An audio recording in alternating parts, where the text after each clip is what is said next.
Olá a todos, pessoal. Sejam mais uma vez muito bem-vindos a mais um Body Time Encontro. E hoje com a presença especial do Juba Lima. Oi, Juba, tudo bem? Beleza, Juba? Como é que você tá? Quanto tempo, hein, Juba?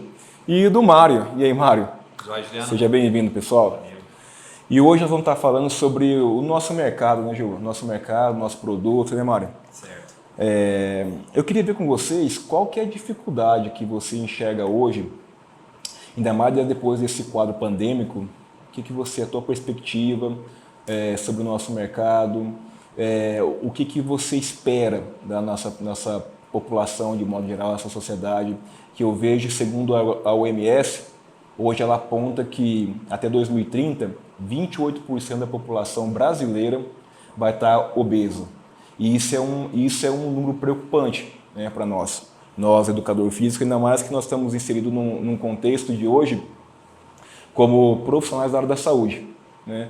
O que vocês podem falar para a gente, para a população de Santa Fé do Sul, que venha alertar sobre esse risco para nós? Da mesma forma que a preocupação, né, às vezes preocupa, né? Na verdade, isso preocupa a gente de ver as pessoas, a população, falando mais aqui da nossa cidade, né, um pouco distante ainda da importância que deveria ter, né, de praticar o exercício físico, de criar isso, na verdade, um hábito, mas a gente vê muito as pessoas desistindo, né? Porque realmente a gente vive e trabalha com isso há anos e até a gente mesmo como praticante. Essa semana isso até aconteceu comigo numa conversa que eu estava tendo com um possível aluno, né? Falando para ele que até eu às vezes sinto dificuldade, né? De levantar, de ir lá e de fazer uma atividade física, mas eu sempre vou, por quê? Porque é um hábito e porque eu sou persistente e eu sei que isso vai me trazer um benefício muito grande. Até gravei um vídeo essa semana falando sobre, né, o retorno sobre o investimento, né? Então eu penso muito assim. Todo mundo que investe em algum negócio, de Juliano, que já sei bastante tempo que ele foca também nisso de estudar e de investir nessa parte financeira, e todo mundo que investe pensa num retorno, né? E as pessoas precisam entender isso, né? Você que está aí em casa ouvindo, né? O quanto você investe na tua saúde, né? Falando de exercício físico. É o quanto você vai ter de retorno. Então, a pessoa ela precisa lutar. Até que isso se torne um hábito realmente, precisa ter uma persistência, né? A gente precisa quebrar os hábitos ruins, instalar um hábito bom e persistir para que isso, né, cada vez se fortaleça mais.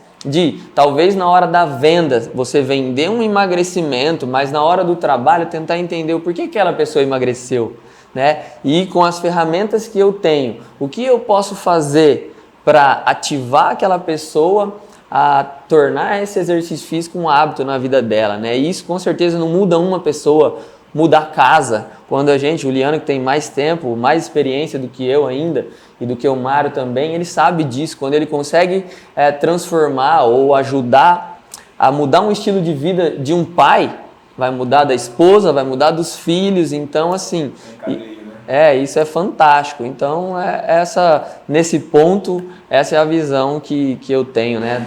E isso é nítido. Quando você vê um aluno tendo resultado, é nítido a mudança que ele tem, que ele transparece tanto ali na academia, no estúdio, onde ele está treinando, quanto na vida pessoal dele. Vamos falar um pouco do tempo. Hoje, nossa vida é corrida, a gente tem pouco tempo e o tempo geralmente é a maior desculpa, né, para a gente deixar de fazer a nossa atividade física, deixar de fazer o nosso exercício físico e deixar de se alimentar certo.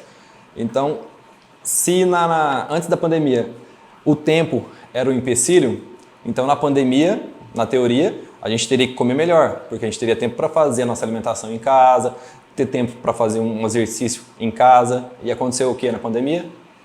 O reverso. Todo mundo engordou na pandemia. Então o tempo não foi determinante para a pessoa perder peso, para a pessoa ter mais saúde, para a pessoa investir no que ela não conseguia investir quando ela trabalhava, né? Quando ela estava podendo trabalhar antes da pandemia. Então, todos os meus alunos que chegaram até mim pós-pandemia ou dentro da pandemia, aconteceu isso. 10 quilos, 15 quilos, 8 quilos, num curto espaço de tempo. E ela teve tempo para poder fazer as suas refeições, se alimentar melhor, mas ela fez o quê? O fast food foi o que tomou conta do nosso país. E é realmente, Juba, é difícil manter a lifestyle o tempo de permanência desse cliente na academia ou desse aluno na academia devido a alguns fatores culturais também, o tempo que o Mário falou, mas eu falo assim que é a disciplina, é a constância, como você estava falando, né? Eu confesso que não é todo dia que eu acordo que eu falo assim, poxa vida, eu vou treinar, eu vou sair da minha cama, do conforto da minha cama para poder treinar, porque com todo respeito, é muito chato. Ainda que a atividade que você proporciona, o produto que você proporciona, o play de vocês é mais dinâmico, né? O treinamento funcional é mais dinâmico e tal, e a musculação, o treinamento de força é muito maçante. Então eu falo assim, poxa, é ruim, é chato, não é ruim, é chato. Mas o que ele me proporciona pós-treino, que são os benefícios, que é a recompensa, né? Claro. E falo mais, gente, pessoal, a disciplina é difícil, mas ela pesa poucas gramas. Agora, o arrependimento pesa 1 tonelada. Você já imaginou se você tiver que arrepender lá na frente? Eu sempre falo nos outros podcasts. Ou você vai tomar remédio, ou você vai fazer um exercício físico, né? Então, é melhor você fazer isso agora, né? Nós estávamos até comentando agora há pouco, né, Mário? A dificuldade que as pessoas têm de entender. Você até deu um exemplo lá nos backstages ali. Você até deu um exemplo de que uma cliente, antes, ela queria emagrecer ou perder peso para depois vir para a academia. Eu recebo muito isso lá, de pessoas que têm vergonha de treinar, têm vergonha de frequentar uma academia. Acaba que isso para o nosso ramo é bom, né, para o nosso área de atuação, que é o estúdio. A pessoa tem vergonha de ir na academia, de estar no meio de mais gente, né? E vai para um estúdio com alguma coisa mais reservada para sentir mais à vontade. Mas mesmo lá, até ela sentir a vontade no ambiente, e aí é onde entra o emagrecimento, ele é 90% emocional e 10% alimentação e treino. Então, o mais importante, né, que, ao meu ver, é o ambiente que você está inserido.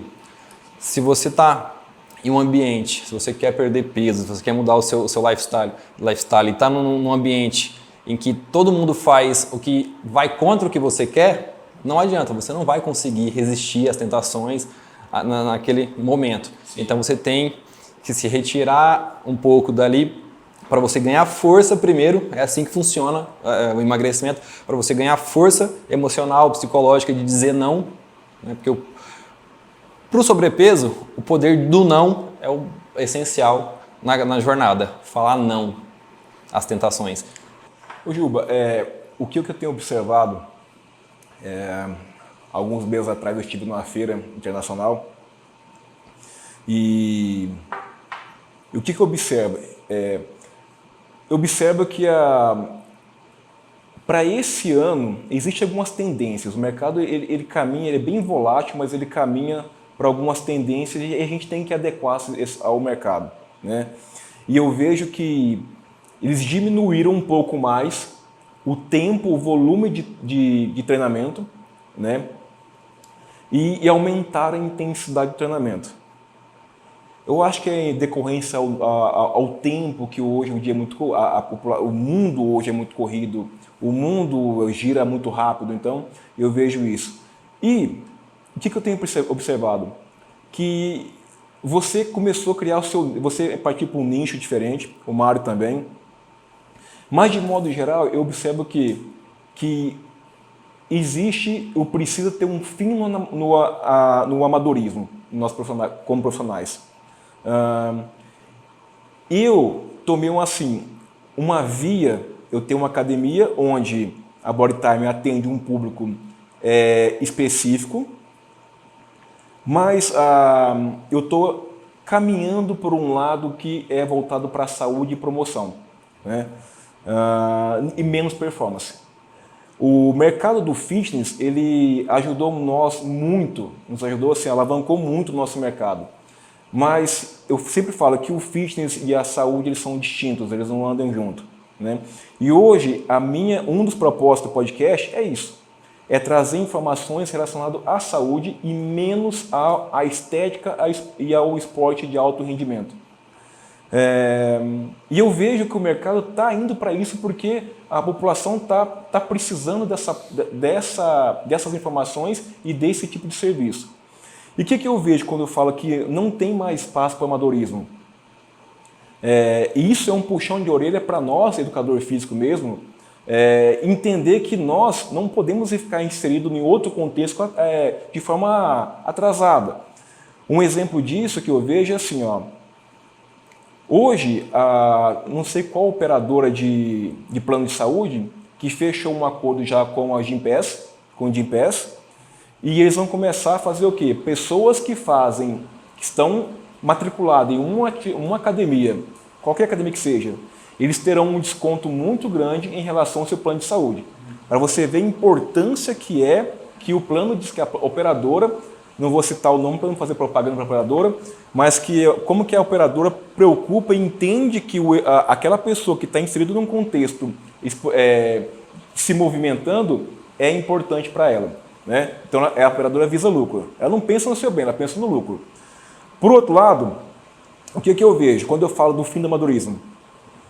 Eu vejo que, com todo respeito, mas as faculdades de educação física, ela não prepara um profissional hoje para a demanda do mercado aqui fora. Eu acho que deveria reestruturar um pouco melhor, tal. Agradeço a faculdade, porque graças a ela estou aqui e tal, mas eu acho que o mercado está exigindo, não estou falando da instituição faculdade, né? Mas o mercado exige outro caminho. E o que eu vejo? Por exemplo, hoje um profissional que forma educação física, ele ainda tem como especializações, nos cursos de especializações, você vai lá, especialização em basquetebol, especialização em atletismo, especialização em personal training, bem genérico, especializações em avaliação física, especialização aí apareceu em cuidar em idosos, agora tem especialização em nutrição esportiva e também, mais recente, especialização em fisiologia do exercício. Tá. Aí você pega, por exemplo, ou seja, nós estamos vivendo as especializações de 20 anos atrás, 30 anos atrás. E você pega o mercado norte-americano, que hoje ele já tem especialização em fitness, em tratamento e prevenção em Alzheimer. Especialização em fitness, em reabilitação cardíaca. Especialização do mercado fitness em espectro autismo. Especialização no mercado fitness em performance, ou seja, tudo em especialização em doenças metabólicas diabéticas. E, ou seja, parece que o nosso mercado está ficando um pouco atrasado. Então, como que eu vou conseguir lidar com essas doenças que vêm chegando, doenças de forma crônicas, doenças, principalmente doenças relacionadas ao metabolismo, sendo que eu não tenho esse suporte, né? Então, aí o que acontece? O Mário, começa a buscar de forma individual porque a gente não tem.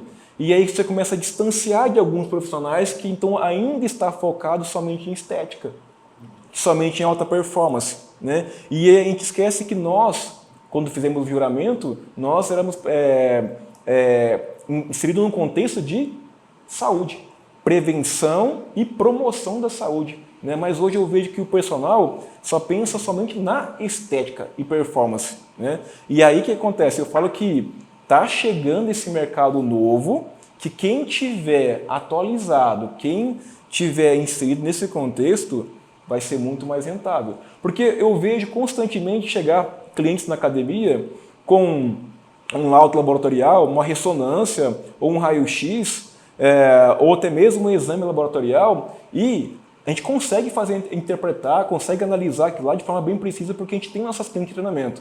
Mas eu vejo que lá fora também, não vocês, mas lá fora, outros profissionais, eles ficam assim, perdidos.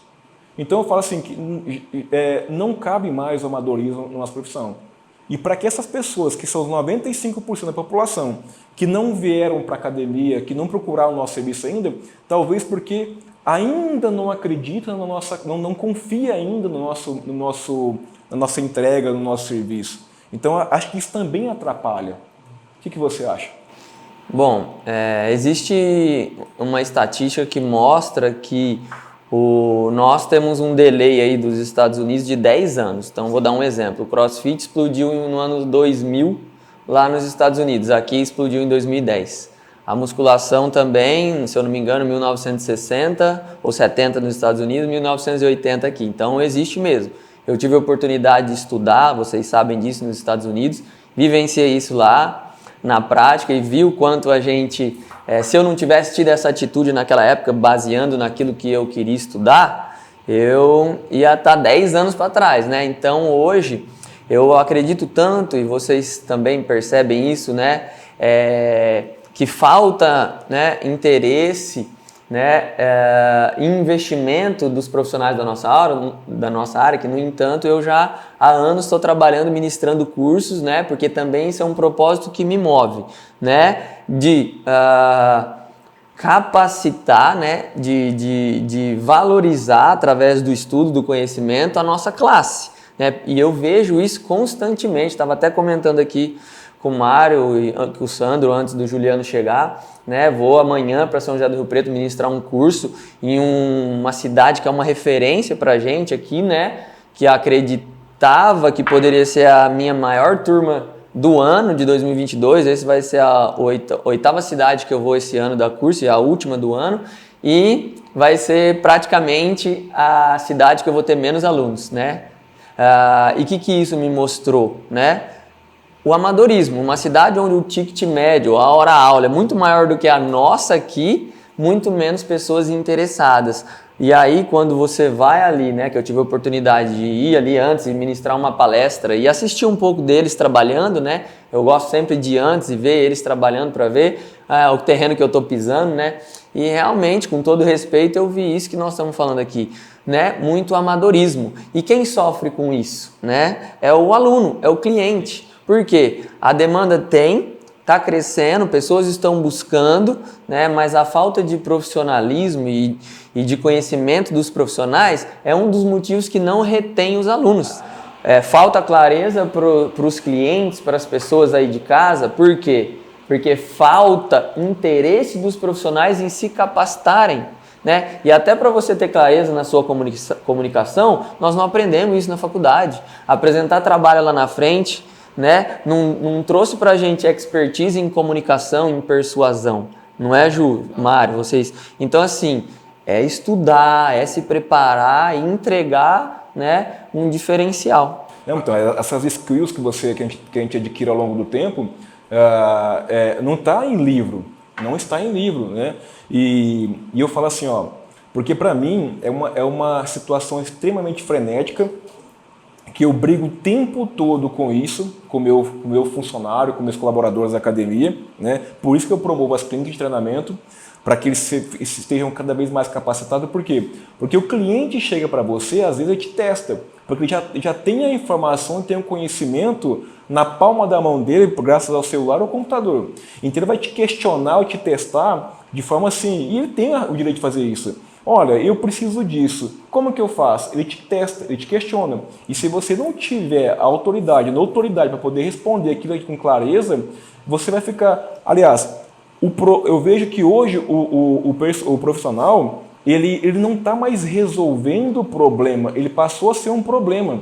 E eu falo assim, exatamente, ou hoje você é absoluto ou você vai ser obsoleto. Porque futuramente um personal trainer, ele pode estar caminhando para um mercado extremamente obsoleto, do jeito que está indo, ele está passando a ser obsoleto. Eu falo, gente, olha o mercado que tem, você está num mercado que é bem amplo, que é o emagrecimento. Eu falo, o sedentarismo causa o aumento da obesidade, e o sedentarismo as causas de morte, é uma das maiores causas de morte.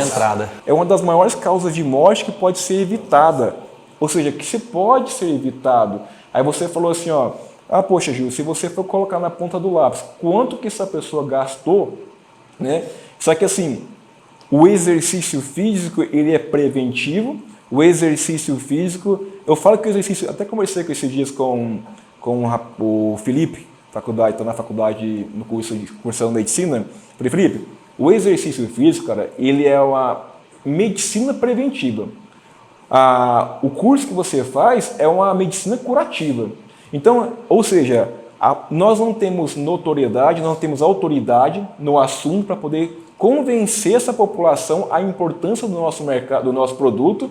O que a pessoa faz? Ela já vai logo na medicina curativa e gasta uma fortuna. Obviamente que vai ter patologias que precisa realmente da medicina curativa. Mas será que nós precisamos chegar a esse ponto, né? Chegar a esse ponto de procurar uma medicina curativa, sendo que nós temos na nossa mão, de forma fácil e tranquila, o exercício físico? Uma das primeiras perguntas que o médico faz para o paciente é o quê? Faz alguma atividade física? Foi o que eu falei, você vai na psicóloga e fala assim, ó, você vai tomar esse medicamento para te ajudar, mas procura uma academia, procura um exercício físico, cardiologista, endócrino, quer emagrecer. Todo médico hoje, todo profissional, ele usa o exercício físico, ou nós como profissionais, como adjuvante no processo do final, né? Independente da modalidade que ele vai optar, né? Eu falo assim, não interessa qual modalidade que você, qual é a via, mas se mova, se movimente, faça alguma coisa.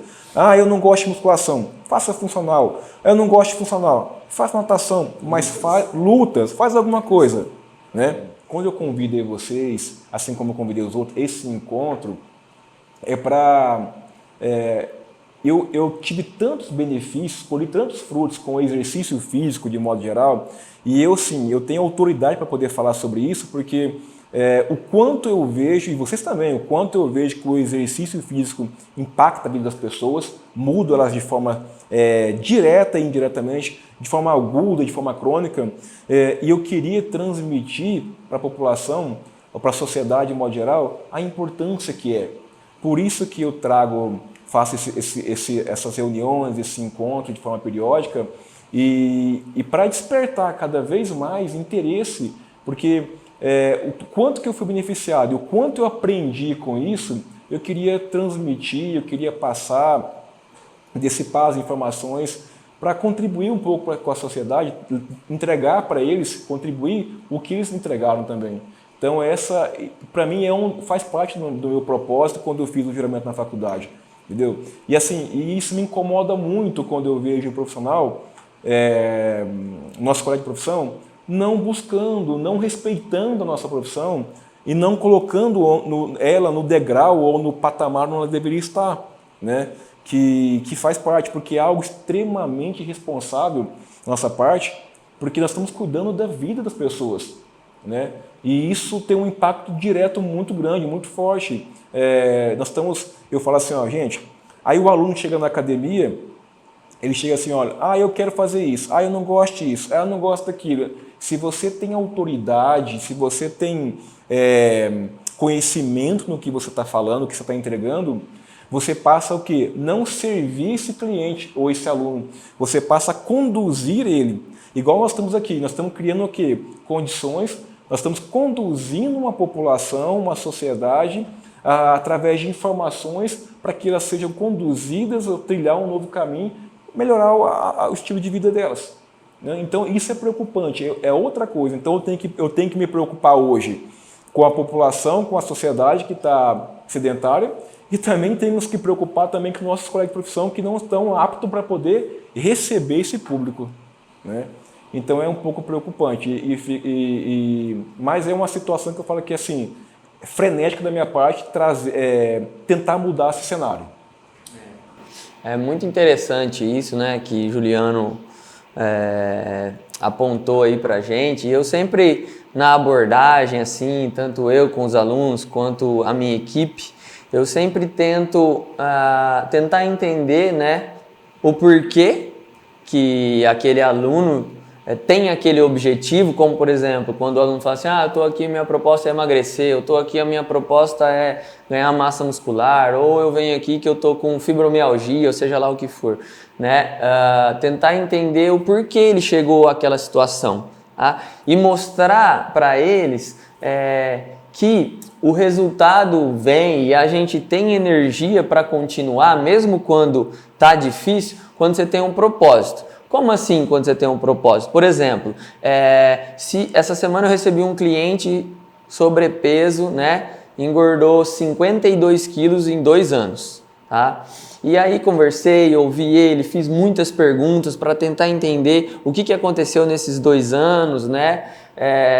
Na vida dele para ter acontecido isso, né? E fui tentando fazer a leitura ali dele. E depois eu tentei mostrar para ele, né, que tem um propósito dele querer emagrecer. Qual que é o propósito? Curtir os filhos que estão crescendo, e ele sabe que com 44 anos, com 52 quilos a mais do peso dele, né, pode ser que ele não vai ver a melhor fase, não vai ver a filha dele casando, não vai ver o filho dele se formando, né, talvez não está tendo nem relação com a esposa. Então tem um propósito, né? Qual é o propósito? Viver mais, curtir minha família e não morrer antes do tempo que morre uma pessoa comum aqui no Brasil. Então eu tento, né, mostrar para ele que ele tem responsabilidade no que ele vai ter que passar. Assim como ninguém foi e colocou comida na boca dele nesse caso, né? O que levou ele à porta da geladeira? Porque é lá que está a comida onde ele comeu. Tá, e agora o que vai levar ele para o exercício físico? Eu não posso, eu falei para ele, eu não vou na tua casa, ou você não vai me ligar e falar, Juba, faz 30 minutos de esteira aí para mim, eu te pago. Não vai funcionar. Então, eu mostrei para ele essa visão que eu tenho, baseando nas experiências, né? Para ele assumir o controle da vida dele. Eu falei assim, cara, você pode comprar um avião. Eu tenho um amigo recentemente de infância que comia mistura na minha casa com 16 anos, porque na casa dele não tinha. Fui visitar ele numa cidade aqui perto da nossa. Hoje ele tem um avião de 2 milhões de reais, ele pagou no avião. E aí eu perguntei para ele, e aí, você sabe pilotar? Ele falou, não. Aí eu falei assim, então que adianta você ter um avião? Ele falou, como assim? Eu pago 8 mil reais por mês o salário do meu piloto. Eu falei, e se ele infartar lá no céu? Você tem 3 filhos, conquistou todo esse patrimônio, então você tem um avião, mas você não é o piloto. Então eu falei para ele, falei assim, cara, essa é a minha visão. É igual eu falei para esse cara que foi essa semana. Eu falei, cara, você é o piloto da sua vida. Você pode ir na psiquiatra, você pode ir na nutricionista, no endócrino, você tem que ir, né? Só que levantar da cama e fazer o que tem que fazer, comer o que tem que comer, tomar o remédio que tiver que tomar e fazer o exercício físico que você precisa fazer, é você, nem eu, nem a terapeuta, nem o nutricionista, nem o endócrino vai fazer por você. O problema, né, ou a dificuldade, a objeção das pessoas é, eu não consigo, eu não dou conta. Você consegue sim, todo mundo consegue, principalmente quando você vê alguém que conseguiu, isso vai te motivar a conseguir. Então, faz a tua parte, levanta da tua cama. Tem a Bodytime, que é uma referência, tem o Mário, tem o Instituto, tem outros aqui na cidade. Você tem muita opção, mas você tem que fazer a tua parte. Você tem que chegar até lá. Procura sempre os profissionais, como o Juliano falou, que vão te ajudar, né? E te dar uma ativada para você não desistir, né? Então, é isso que a gente tem que passar, né, Ju? Talvez, Vilma, talvez eu entenda assim, um pouco o lado da sociedade, quando ele enxerga que aquilo ali, o exercício físico não é para ele, porque ele faz uma análise de forma assim, ele se aliena no coletivo, não no individual. Então, como que ele faz isso? Ele faz uma análise assim, de forma bem subjetiva, e a gente tem que quebrar esse input neural dele. Porque ele fala assim, ele vê as redes sociais e pega de forma coletiva alguns parâmetros e ele fala assim, olha, eu nunca vou conseguir chegar ali, chegar a esse corpo, a essa performance. Então, eu não vou procurar um exercício físico, eu não vou conseguir chegar aí. Não é. Ele não consegue perceber, mensurar que aquilo ali é um profissional que chegou àquele ponto. Ele não consegue, é a pessoa que vive daquele corpo, vive da imagem, vive daquilo. E outra, também nem sempre aquele profissional está daquele jeito. São fases da periodização da vida dele que ele muda, né? Então, às vezes, ele se compara com aquilo e fala assim, olha, é muito difícil chegar àquilo, eu nem vou para a academia, né? Ou nem vou procurar um profissional. Eu acho que falta mais uma coisa que você falou do profissional ter medo. Eu acho que tem a convicção que nós nunca podemos falar meias palavras. Não tem que ser pragmático, 100% pragmático, mas eu acho que você tem que sempre falar a verdade. Se não puder falar a verdade, pelo menos você não minta. Então, quando o profissional, o cliente ou o aluno perguntar, te questionar alguma coisa, fala a verdade. Não minta, não enrola, não vai no embromeixo, não vai... Isso é coisa de latino-americano, tentar enganar. Não faça isso. Fala a verdade. Olha, eu não sei sobre isso, mas amanhã, de manhã, na próxima aula, eu te dou a resposta, ou quando você sai daqui no meu intervalo, eu te dou a resposta sobre isso daqui. Mas não fica mentindo. É porque eu vou fazer, porque é assim. Não faz isso. Porque você denigra nossa imagem, denigra nossa profissão, não faz isso. Então fala a verdade sem medo de perder. Porque se eu, como cliente, procuro um profissional e começo a questionar as minhas condições, e ele começa a me enrolar, ou seja, aí eu vou começar a talvez de forma genérica, eu vou começar a classificar todos os profissionais como igual. E realmente não é igual, tem diferença. Ju, tem uma pergunta para você. Forte, hein? Se você tivesse que dar se hoje fosse a tua última oportunidade da tua vida, qual o recado que você daria se o que você falasse fosse ficar num telão ali no centro da cidade por 24 horas? Qual que era o recado que você daria para a população se tratando de promoção de saúde, de cuidado e tal? Tá, eu acho assim, a saúde, segundo a OMS, é um bem-estar físico, emocional e espiritual.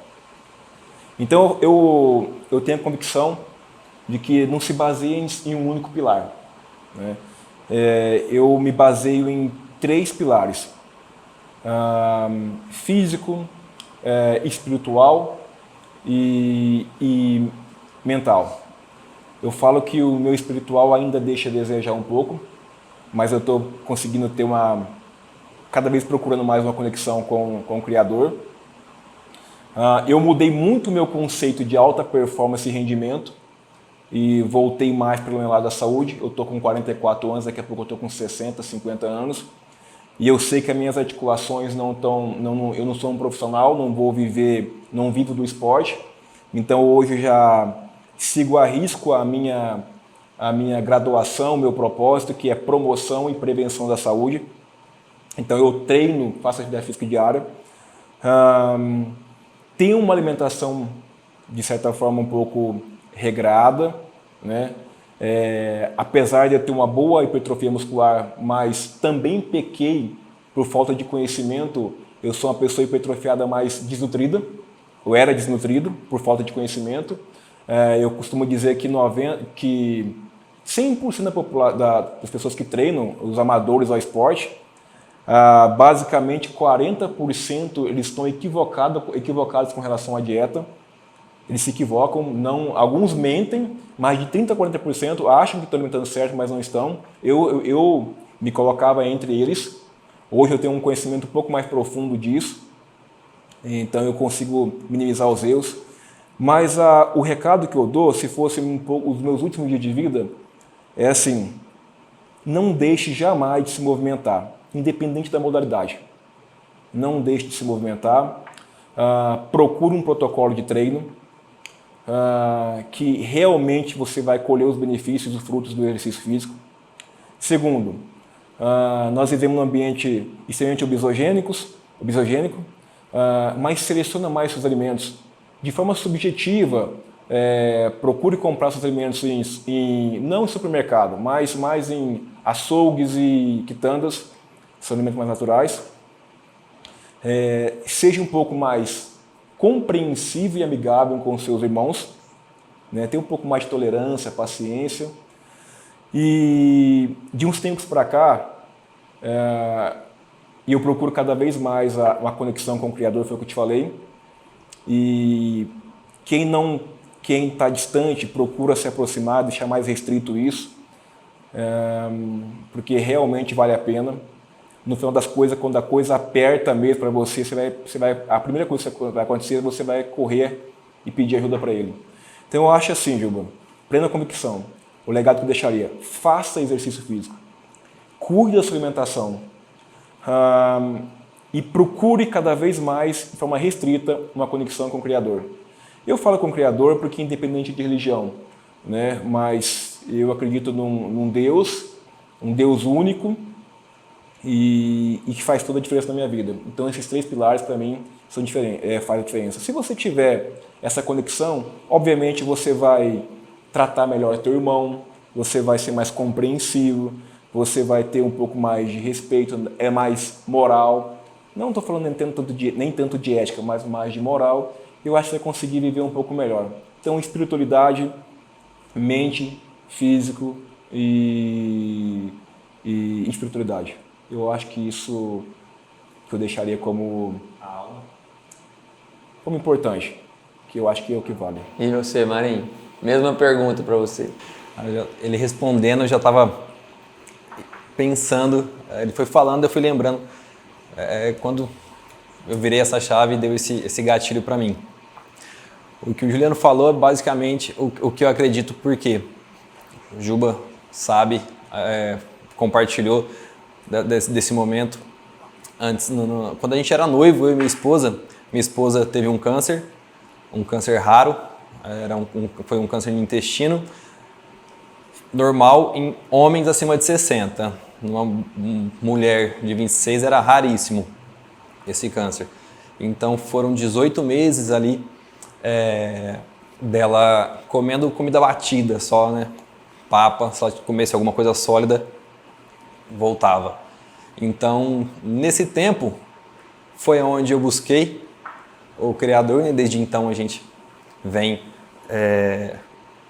cada vez mais evoluindo nisso e servindo a Deus, tanto eu quanto ela. Já somos, né, cristãos desde então. E ali, minha esposa era atleta, ela jogou a infância inteira profissional. Com 17 anos começou a saga dela, ela já tinha um pré-contrato, faltava 2 meses para ela ficar maior de idade. Ela iria para a Espanha, tinha um pré-contrato com a Espanha e ela teve um problema ali na época. E aí ela teve que parar de jogar, então ela sempre foi ativa a vida inteira treinando. O Juliano conhece ela, deve ter treinado ela também já aqui. E nesses 18 meses a gente só queria uma coisa, a gente só conversava uma coisa. Ela falava assim: nossa, eu queria muito treinar, eu queria muito andar, queria muito comer, coisas básicas da vida que a gente pode fazer, né, graças a Deus, e muitas vezes a gente negligencia isso. Né? E você, Juba? Qual que é o recado que você deixaria para a população, lembrando que você tem um pequenininho aí, um herdeiro, um filhinho? Né? Basicamente, né, tudo que vocês falaram também, né, em primeiro lugar, buscar esse estilo de vida, né, de ter uma conexão, uma comunhão com Deus todos os dias, né, e isso também tem que ser um treinamento, né, tem que virar um hábito, porque às vezes a gente tem um mau costume, às vezes, de só, seja lá qual for a tua religião, uma vez por semana, né, e não é assim, né. Você ter uma conexão ou uma intimidade com alguém tem que ser todos os dias. Então, essa é a primeira coisa que eu falo. E falando diretamente sobre exercício físico e alimentação, a mensagem que eu deixaria para vocês, né, era que a vida, como o Juliano falou, é um movimento, é se movimentar. E se a gente for fazer uma analogia com um automóvel, né, você tem que fazer, onde você quer chegar é o combustível que você vai colocar dentro do tanque, né? Então, assim, a tua alimentação é o combustível que faz a tua máquina se movimentar. Então, você precisa se movimentar, porque senão você vai só comer, acumular combustível e não vai queimar. Então, come, mas queime isso com um exercício físico. Então, a mensagem é essa aí para todo mundo, né? Acrescentando o que os meus amigos aqui falaram. Então, olha, você vê que são modalidades distintas, né? Eu tenho uma empresa, meu play é um, de vocês é outro, mas o encontro é válido porque o objetivo do argumento e da discussão não é vitória nem para um nem para o outro, e na verdade é um progresso. Não vejo como vitória minha ou tua. é um progresso, porque isso acrescenta informações e conhecimento para a sociedade que vai vir nos assistir. E queria agradecer assim, imensamente por vocês terem aceito o convite, né? Queria que vocês, na próxima, eu estendesse o convite, vou estender o convite, que nas próximas oportunidades vocês pudessem vir, a gente pudesse debater outros assuntos também, outros temas, mais pertinente, mais específico também, mais legal. E dizer que poucos que me conhecem, mas eu estou sempre aberto, o Juba tem mais acesso a mim, o Mário agora também. E é uma satisfação e um prazer que, para mim, contribuiu muito a informação de vocês. E acredito que para a população também, para a sociedade também, contribuiu também e vai vir contribuir cada vez mais, porque vocês vão vir aqui comigo, tenho certeza. Se vocês não virem, vou buscar, e eu tenho certeza. E mais uma vez, a gente agradecer vocês, que vocês fazem diferença para a sociedade. O Juba está expandindo o mercado dele, mas nós estamos aqui e vocês fazem diferença para a sociedade. Não é à toa que eu quis convidar vocês por causa disso. Né? Muito obrigado mais uma vez, Juba. Muito obrigado, Mário. E vocês sempre vão ser muito bem-vindos. E até a próxima, pessoal. Valeu, pessoal. Até a Obrigado. próxima.